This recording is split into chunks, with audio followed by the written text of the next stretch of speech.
Greetings, it's Josie and you're listening to the Yoga Local podcast, which I'm recording here from our studio in Wellingborough in the UK. But wherever you're from, welcome. I hope you are well. Generally, we have been having the conversation around purpose, Dharma, our reason for being, and really getting real with yoga and the purpose of yoga. We've kind of worked last time on identifying the purpose of the breath in yoga. So if you haven't already, I encourage you to go back and listen to that podcast. But while you're here, you may as well dive into this one. This is all about asana, which basically is the Sanskrit term for posture, and meditation, and the purpose. Why do we create these shapes as part of a yoga practice? What is the purpose of meditation? So I'm going to cover all that as we go along. But before we continue, I just want to address the fact that I've made it no secret, if you've followed me to any capacity, that this studio here was kind of created because of my own general dissatisfaction in what I now know was a watered down version of yoga practice, and how yoga practice is kind of being offered, how it's floating around these days. So I'm not going to beat about the bush. Maybe you're done with the fluff too. Maybe you're having that kind of that feeling that there's more to practice than you're currently being offered. And that's exactly the conversation that we're going to have today as we talk about purpose of practice, the Dharma of practice, and how yoga was meant to be taught, how the sages kind of passed on these practices with the intention that they would be passed on in a way that was systematic and scientific and followed to the tradition of practice, which is not just something nice to do, by the way. It's because it gives the results that you're looking for, right? So it's not about the tradition is something nice to do. It's really, if you want the result of yoga, if you want the promise of yoga, then this is the way it was meant to be taught. So what, first of all, is Dharma? Why should you care? Okay, so Dharma on an individual level is our own purpose, our own reason for being here. It's not your job, it's not your role in your family, there's no title that defines your purpose. It's not none of the hats that you are wearing. It's about who you are at your core. It's that part of you that's unchanging, that, if everything was stripped away, there would be that part of you that never changes. So I encourage you to start to seek out that part of you that is uncoated, unflavored. Essentially, that's what our practice is going to be doing anyway. But it's that thing that lights you up inside. And here's a truth that nobody really wants to hear, because it's, it takes hard work, right? This is not something that you discover by endless reading, self-help books, taking a personality quiz, although they can be fun and give you insights into who you are. To understand who you are on a deeper inner level requires that journey, requires going in and doing that deeper work, not just having book knowledge, right? We have to have a deeper inner knowledge. And that's where real yoga comes in. That's what it was designed for. That's what's going to kind of break down all the walls, break down all the barriers, and give you a real living embodiment experience of being in your truth, the truth of who you are and why you are here. So let's talk about asana. So asana is the physical aspect of practice, and often it's kind of given way too much focus in the modern yoga world. If you're thinking it's about bending your body, trying to nail a certain posture or pose, then you are clearly missing the point, because yoga is so much more than poses. It's more than asana. Asana is just a very, very tiny portion, although that's what's amplified in our world. So it's natural that, that's probably what everyone is thinking yoga is. So it's not about how bendy you are, it's not how strong you are, it's not how far you can stretch. We are not assessing your gymnastic ability here. It's more about what the pose does to you, how it shapes you, how it shapes, first of all, your breath, which we talked about in the previous podcast, and then how it shapes our energy, how it starts to deliver us into initially a state of calming the mind. And it's only via a stable mind that we can even take this journey. So, we have to recognize where we are on the path, because until that mind has been tamed, we are going nowhere, right? And the asana portion of practice is designed to start to have this conversation about our energy body and how that affects our mind, okay?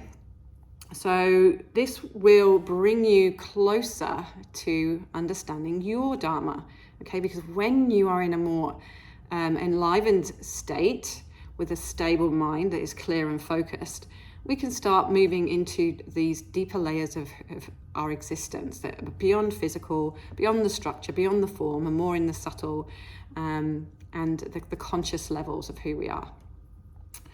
Okay, so just for example, forward folds and twists, right? They're the first kind of postures that we need to be starting to work with in order to stabilize the mind. The forward folding, the twisting, bringing us into the energies at the lower base of the spine, the lower energy centers. The forward folding brings us into a sense of grounding and stabilizing energies that's bringing us into a centered state. And the twisting brings us into a state of homeostasis, calm, equalizing, balancing. So, from a systematic scientific level, this is the work that we need to do initially to get the mind and body calm and stable and balanced and equal. We really have to go there before we start accessing our innate potential in terms of our innate energy. So the practices, the postures will be designed initially to get you into that state, mind. That's what we call moon practice. Then we have the back bends and the laterals. Now, this is a different energy that we're tuning into completely. The body is more in an energized shape.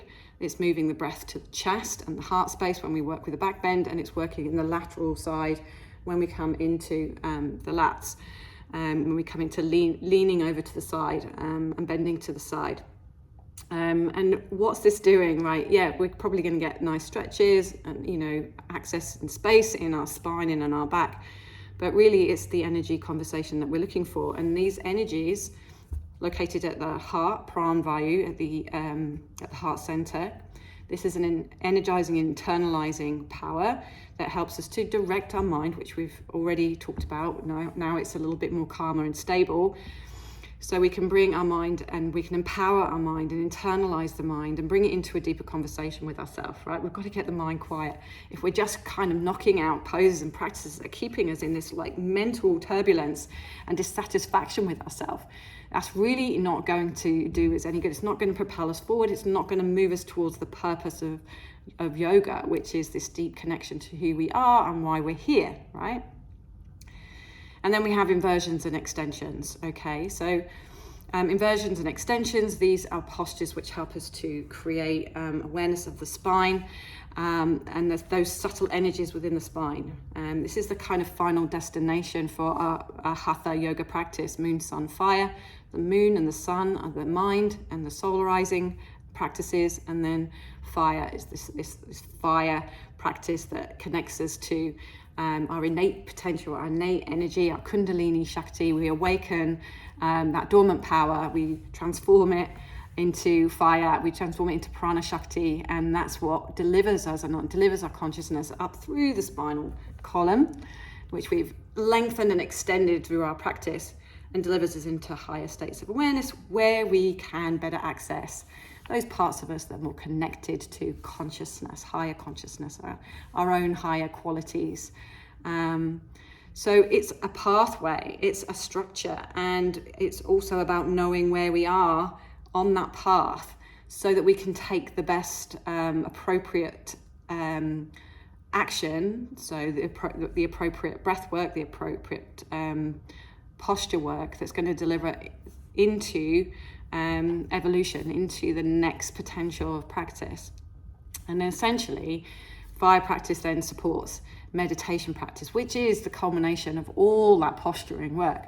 Essentially, if we're not meditating, we're not really completing our yoga journey. The meditation is the final destination where we get to sit and we are empowered. We have that energy landscape, which is facilitating the ability to keep our mind quiet and still, and go inward and have those deeper insights, connect to our intuition, connect to our innate wisdom, all the intelligence that's flowing through us more freely. Now that we've moved the body, we can connect into that, and we can start to receive that blueprint. We can start to receive our Dharma, our purpose, or start to get those insights that will lead us more towards that.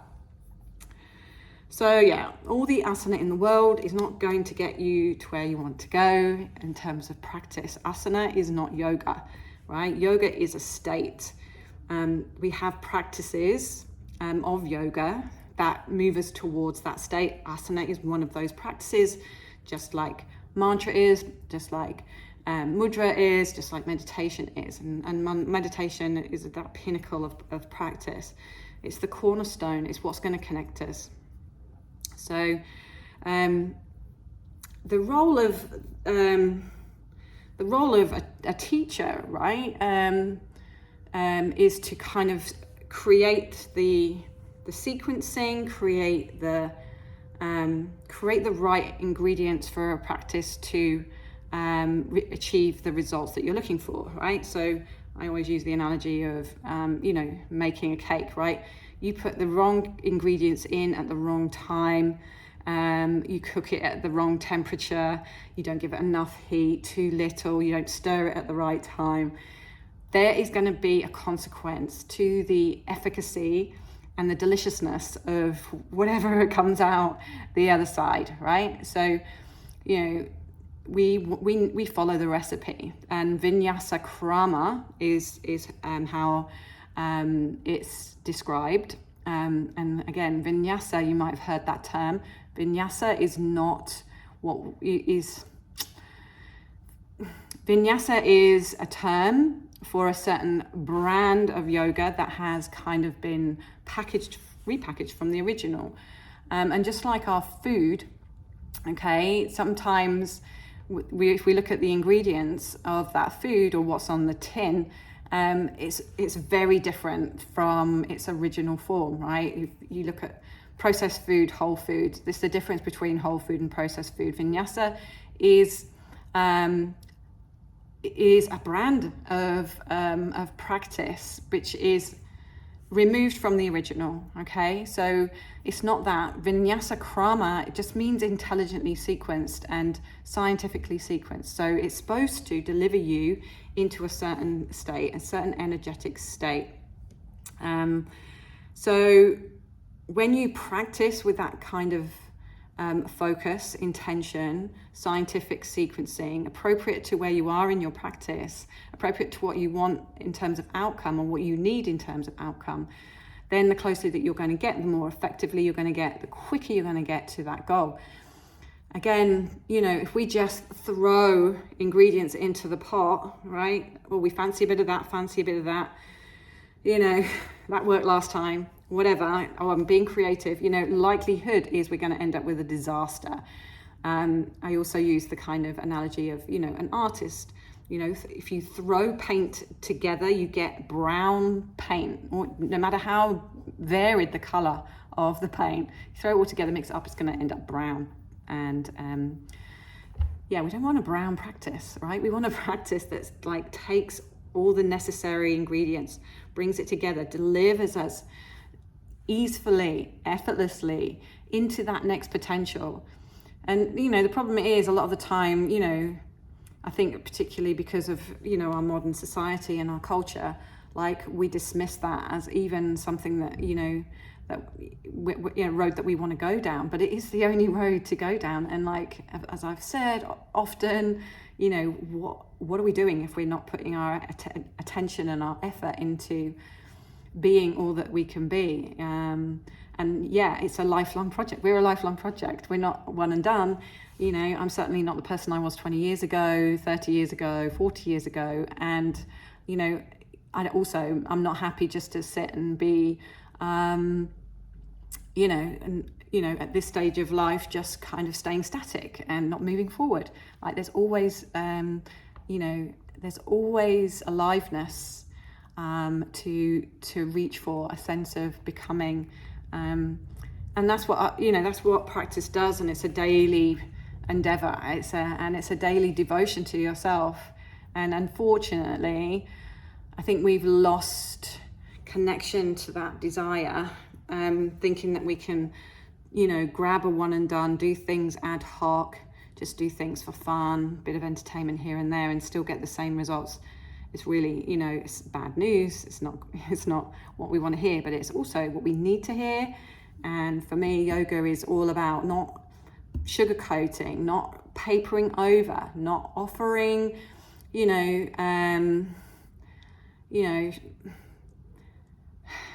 coated and flavored, like tempered offerings that will get you on the mat and paying you money, but like that's not my sole purpose. My sole purpose is to deliver results, to help get people from where they are to where they want to be, not just keep them in the constant imbalance and the overwhelm. Giving people a plaster and sending them back out in the world only to then have to come back and keep bouncing between those 2 points. It's that's not what yoga is. It's slow, it's dedicated, it's systematic, but it's going to get you to where you want to be. If you can give yourself the time and space to create and carve out a practice that will actually be designed to suit you and to lead you into your individual purpose, your individual meaning, your reason for being. Okay, not anyone else's. So I've already talked to you about, the vinyasa krama, the sequencing, important how things are sequenced, important how the postures create different energy effects, bring our minds into a certain state, deliver us into the potential for purpose. So how do we deliver that in a studio environment? The structure is to follow that vinyasa krama, that Dharma. So yes, we'll do a beginner's class. We'll also even give you preparation practices. So things that start to get yourself in that frame of mind to set yourself on the path of yoga, the moon, sun, fire. And then we have moon, mind practice, sun, solarizing practice, direct and cultivate your energy, fire, this practice of transformation, bringing the moon and the sun energies together to create fire creating the alchemy for the release of our dormant potential, our kundalini shakti to become active pranic shakti, which then delivers into higher states of awareness and connection to ourself and our purpose. So, we can't just jump in wherever we fancy and expect to for it to work. It's futile, right? And it's wasting your time, it's wasting your energy. So let's not do that. Let's find a system that works, let's follow it, and let's get to where we want to go, in this lifetime, hopefully. So that's what we're offering here. Moon, sun, fire practice. No more excuses. It's really time for us to get real. I hope you really feel the passion here. This is not about I'm disappointed in some of the offerings out there in the yoga world. I don't really want to kind of get into that, but what I do want to highlight is that there is an alternative. It's getting drowned out, and I'm trying to speak up for it because the weight is currently imbalanced. All this focus on practice as posture, as our fitness, as how we look, and what we're projecting out there. We need to start looking inside of ourselves. Really, if this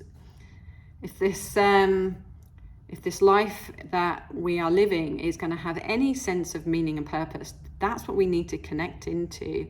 and then everything else follows from that. So, you know, it's a pursuit of humanity. It's a pursuit of self-care. You know, it's nothing that, you know, could be seen as selfish, because when you grow and evolve, you bring other people up. We're all just like taking each other home on this journey and delivering us back to a really true sense of who we are, and getting less lost in all that noise that's out there, all that distraction, all that misinformation that keeps you separate, that keeps you stuck, that keeps you just playing out these roles day after day and never really feeling yourself or fulfilled, which to me is soul death, right? And I don't want that for you. I don't want it for me. So that's what this whole place is for, to try and find those of you that are ready for something real. Okay, so if that's you, join us on this journey. I appreciate not all of you are local to Wellingborough. It's not exactly the mecca of yoga, but we do have an online offer. So we have an app where we post on-demand classes, I post teachings. This podcast is situated there. It's also got a whole community in there that's ready to support you on your journey, to kind of guide you when we kind of, you know, maybe get lost along the way. But also we have online streaming. So we're able to offer classes anywhere, right? If you've got a laptop, a phone, a device, and a Zoom connection, you can come and check out what I'm talking about. And I would really encourage you to do that. We'd love to help you move along the path in a way that has purpose, in a way that helps you rediscover what it means to be you, and how you can best go about living your life to bring true meaning and fulfillment. Okay, so that's all for now. Thank you for joining. If you've got questions, please comment wherever there is that ability to comment. There's loads of different places depending on where you're picking up this podcast. But yeah, reach out and I will see you on the next podcast. Bye for now.